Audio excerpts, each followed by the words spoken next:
ုံးကြည့်တာများလို့ရင်ဘာဖြစ်မလဲချစ်ချင်းမေတ္တာတရားတွေလူမှုဆက်ဆံရေးတွေညှော်လဲလာတကယ်ချင်းမိသားစုတွေစုံရင်တော့မှစကားမပြောနိုင်ပဲပုံမှုပဲ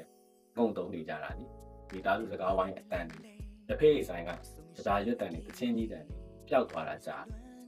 အန်ဒီဆုံးရှိနေတဲ့ကိုမိသားစုကိုတငယ်ချင်းတွေထက် social media ပေါ်ကိုတင်ဖို့ပုံကောင်းကောင်းလေးရဖို့ဒါတွေကိုပို့ပြီးတော့စိတ်ဝင်စားလာကြတယ်အဲ့ဒီကရမယ် like တွေ comment တွေကိုပို့ကြိုက်နေကြတယ်ဘေးကလူတွေထက်ဖုန်းတစ်လုံးနဲ့အလုံးရှုံနေကြတယ်ပို့ပြီးတော့ဆိုတာ social media ပေါ်ကကိုနဲ့တေချာလည်းမသိတဲ့အတူရောင်လူတွေကိုအားကြလာတယ်အဲ့ဒီလူတွေရဲ့မကောင်းတဲ့အမှုကျင့်တွေကိုအတူခိုးတယ်